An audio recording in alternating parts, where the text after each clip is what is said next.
Good morning, good afternoon, good evening, wherever you are. Thank you for joining us at sea.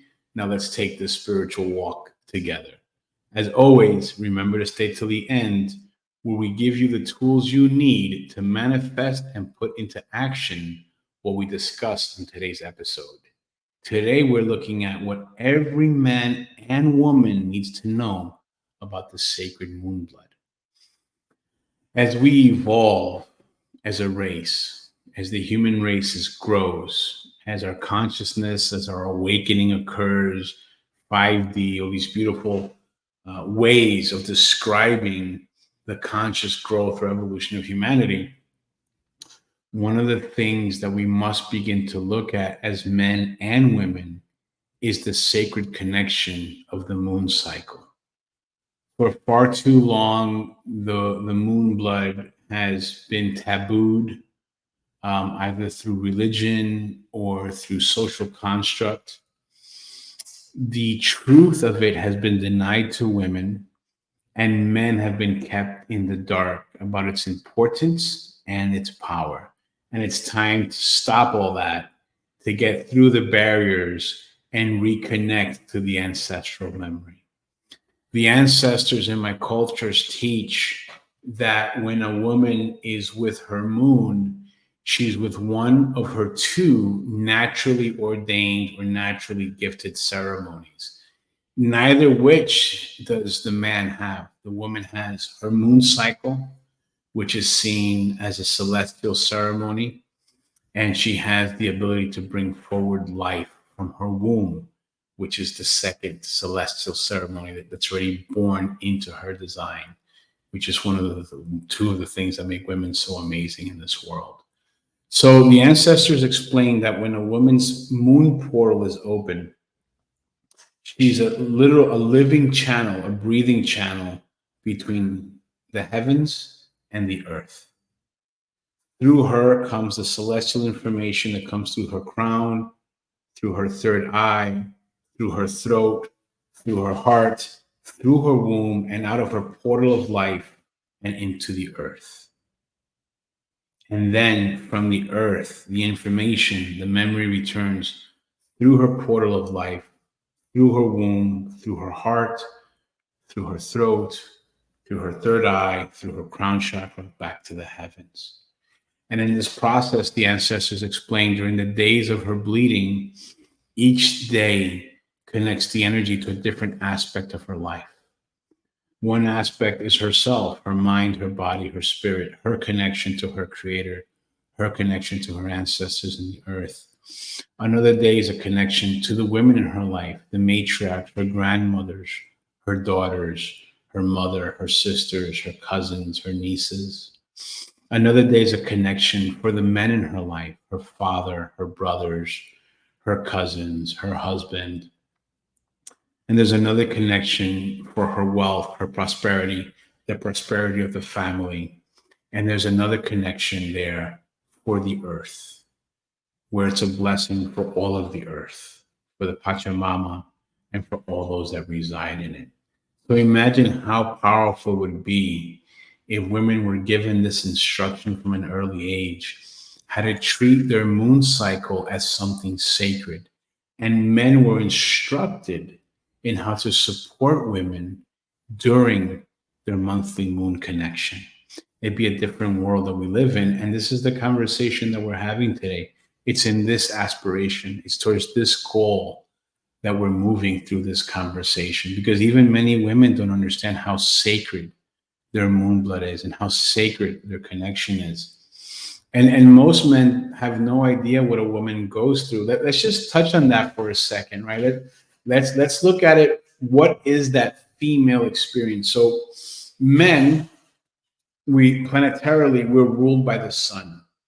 And the sun is constant. It doesn't change much, right? Men, that's why men tend to be pretty steady. Even if they're crazy, they're steady crazy, right? And so we're pretty steady, right? Women are ruled by the moon. And what happens with the moon every day goes through a new phase.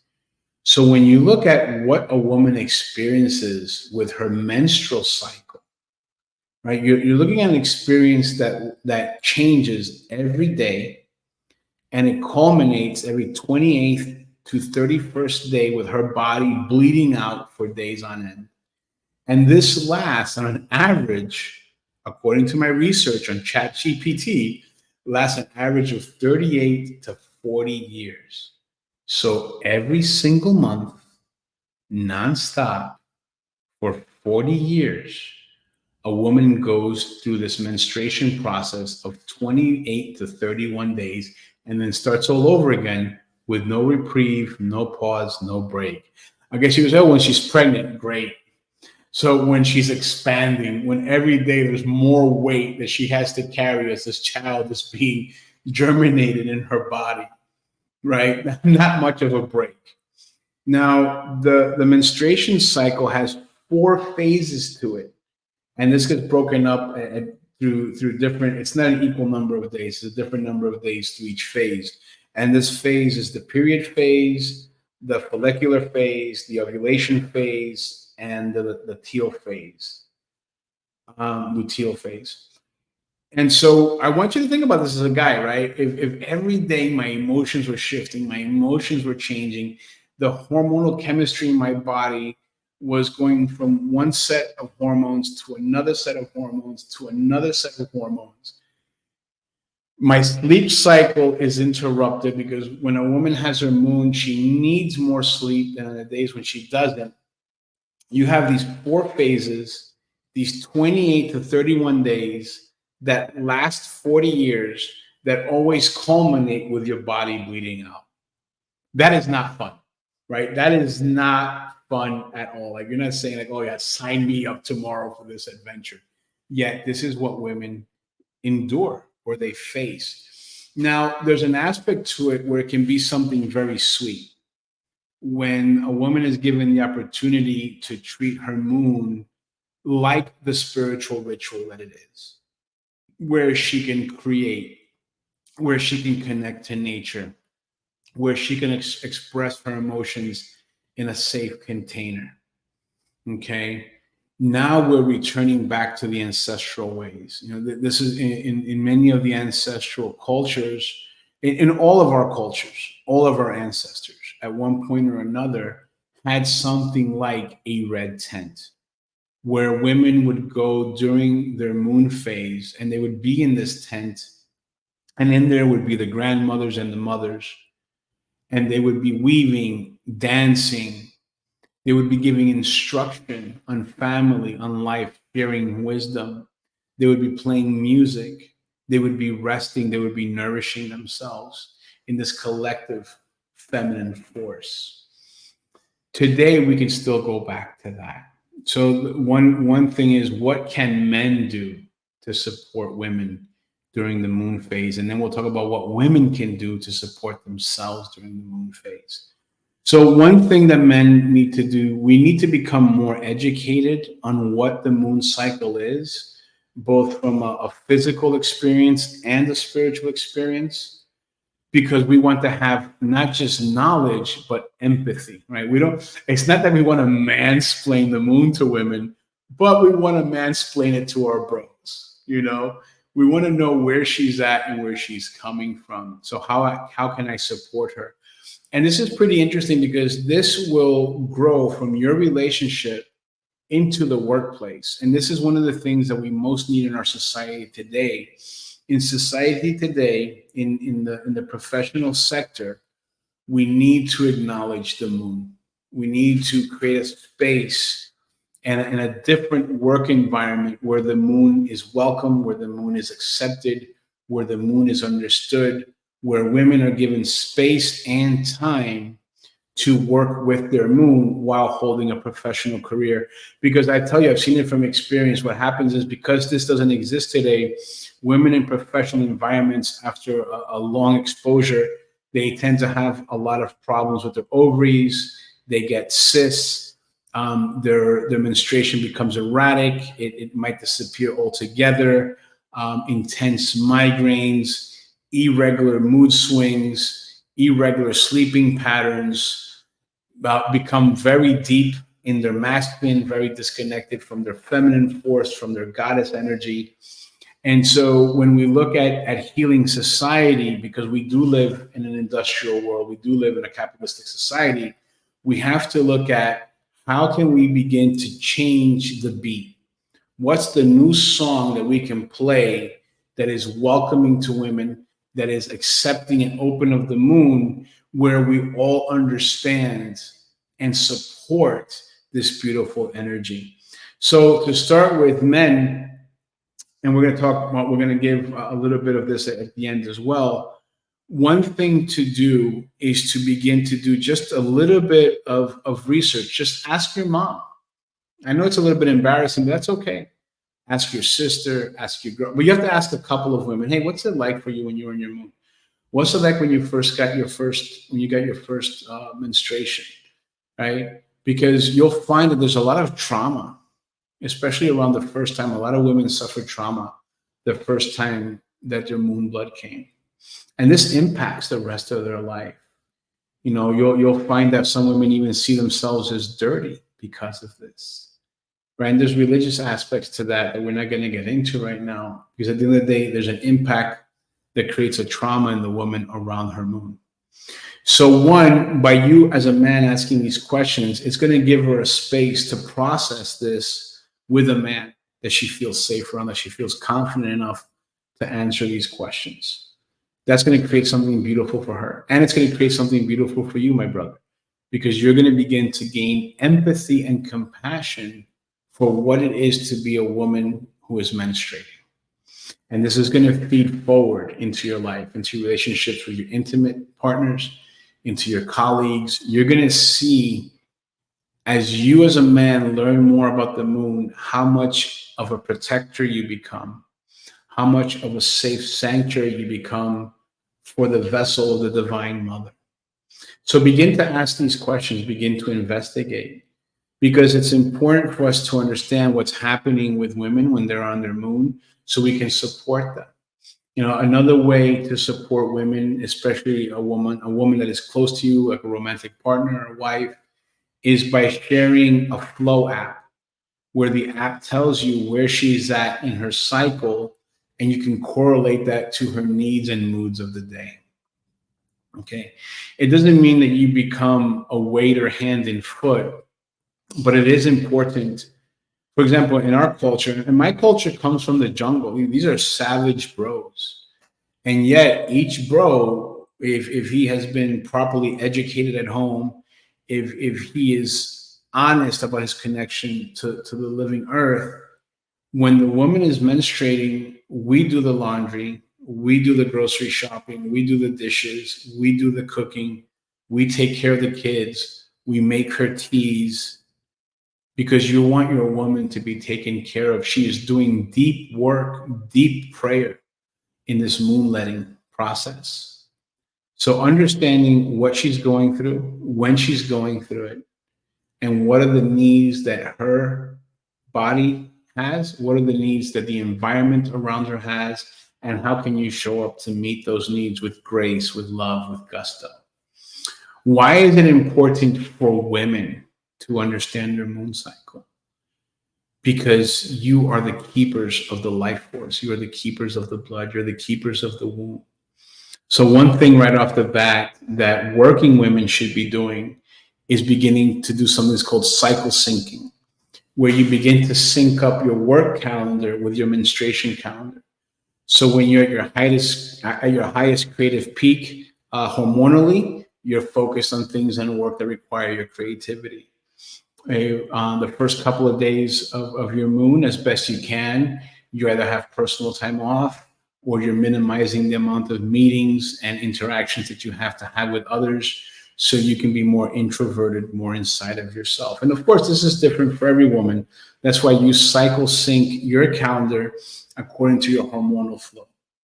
And the next thing that's really important for women in relationship to their moon cycle, and we're going to talk about this a little bit more here in a few minutes, is to connect spiritually to the blood. There are many red tent practices There are many red tent practices. There are many ancestral practices and spiritual practices around the moon blood.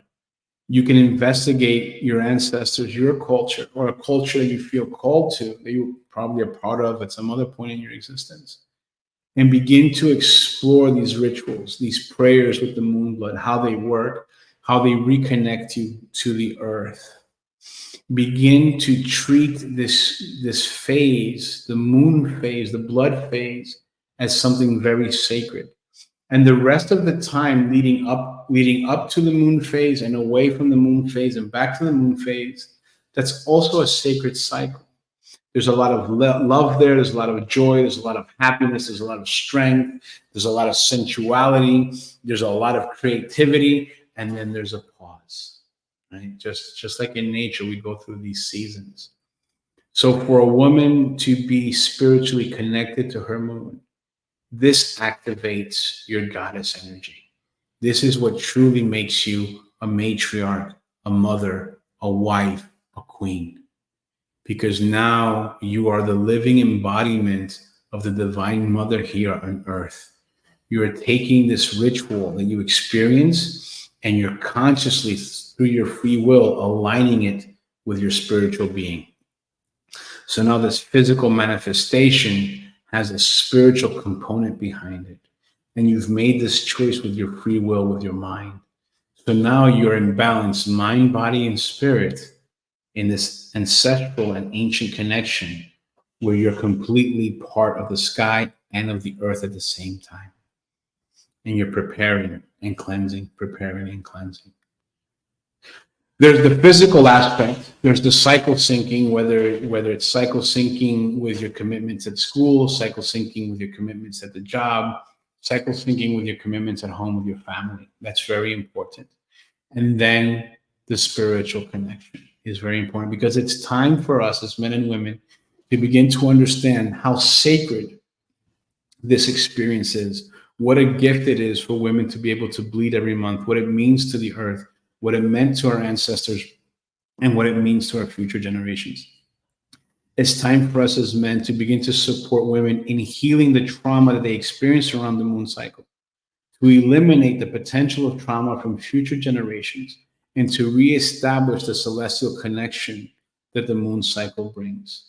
And for us as men to hold that space, to guard that space, and to begin to introduce and lead that space into every aspect of our society, including the workspace.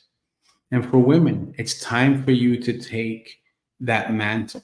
It's time for you to take that crown, that divine gift, and to exercise it with love and compassion and wisdom, to begin to fill yourself with the wisdom of your ancestors, of your grandmothers, and to begin to empower your life through your moon blood. So what are we going to do? Well, today's action steps are actually pretty simple. For the men, I want you to begin to investigate. Like I said before, ask your mother, your girlfriend, your sisters, dear friends, cousins that you might have that are of similar age to you, what their experience has been. And listen attentively. You're not there to fix anything. You're just there to listen and learn. Just by you listening, you're going to help them heal, and you're going to gain a lot of information. The next thing that men need to do is to get this amazing book called The Fifth Vital Sign by Lisa Hendrickson Jack. And this is going to give you an inside guide into compassion and empathy and better understanding the moon.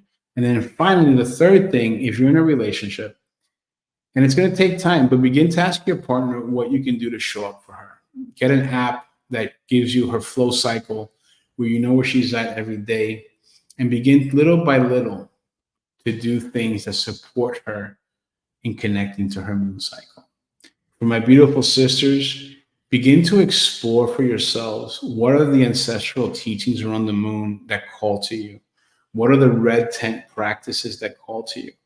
Also, begin to find a safe space where you can release any shame, any anger, any judgment around the trauma you may have experienced around your moon cycle. And there's an amazing book for you too. It's called In the Flow, by Elisa Vitti. And this book has an amazing component on cycle syncing and preparing you to connect that amazing, magical experience of life that is born inside of you with the experience of life taking place outside of you.